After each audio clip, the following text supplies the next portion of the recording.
तो सर ठीक आप भाई अवधेश तनख्वाह की जी, बात कह रहे हैं, इन्होंने अब 300 देखिए रुपए आपके पास आ रहा हूँ अवधेश जी, वो कह रहे हैं कि जी। भाई इन्होंने तनख्वाह रोक दी है।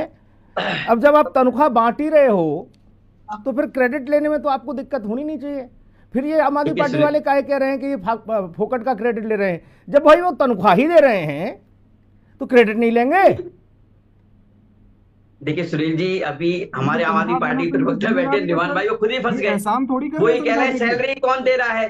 मतलब हम्म। इनकी जो सैलरी आ रही है, इनके नेताओं की सैलरी आ रही है, इनके पीए की पीएस की जो सैलरी आ रही है वो टाइम पे आ रही है, चकाचक एकदम। हम्म। लेकिन सिविल डिफेंस में जो काम कर रहे हैं, जो बस मार्शल हैं, वो बेचारे, उनके लिए सैलरी नहीं थी इनके पास। हम्म। कहने का मतलब ये है सुनील जी कि दिल्ली सरकार जो है पूरी तरह से दिल्ली की जनता को सुरक्षा सुविधा देने में पूरी तरह से विफल रही है पिछले 10 सालों में। जी।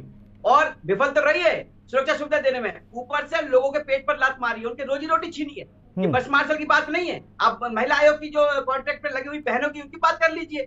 उन्हें किसने निकाला? दिल्ली सरकार ने निकाला, दिल्ली सरकार की महिला आयोग ने निकाला। बस मार्शल को किसने निकालने का आदेश दिया था 2023 में भाई? कौन था उस समय मुख्यमंत्री दिल्ली का? अरविंद केजरीवाल जी थे, उन्होंने आदेश जारी किया था निकालने का।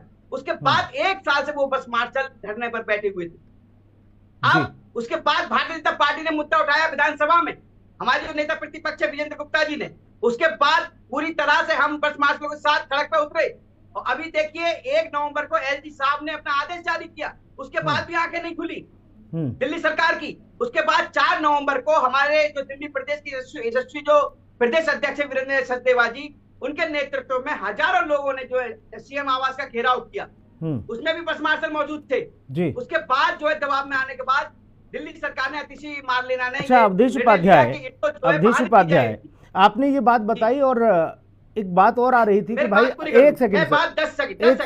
एक सेकंड सर, ये चीज आप ही के लिए, आप जोड़ के इसको पूरे कंप्लीट करिएगा। आपकी ओर से ये बात आ रही है कि भाई देखिए हम ये सारी व्यवस्थाएं कर रहे हैं, हमने इनको एयर क्वालिटी इंडेक्स में लगाने का एक नया चिट्ठी लिखी राज्यपाल साहब ने, ठीक, कड़ी चिट्ठी का मैंने जिक्र किया, कड़ी चिट्ठी। अब ये बताइए कड़ी चिट्ठी तब क्यों नहीं लिखी जब ये सैलरी नहीं दे रहे थे, उनका चूल्हा बुझ गया था? नहीं देखिए, तब भी हम उसमें थे, पूरे संघर्ष में बस मार्शलों के साथ थे। लेकिन दिक्कत ये है ना, हर चीज की एक संवैधानिक प्रक्रिया होती है। कोई देखिए, आप जब भारतीय जनता पार्टी जो दिल्ली प्रदेश के जो हमारे नेता प्रतिपक्ष है विजेंद्र गुप्ता जी, भाई उन्होंने अपनी आवाज उठाई विधानसभा में, सबके सामने प्रस्ताव पास किया, वो प्रस्ताव आगे भेजा गया, उसके आधार पर तो ये लेटर इशू किया गया एलजी द्वारा।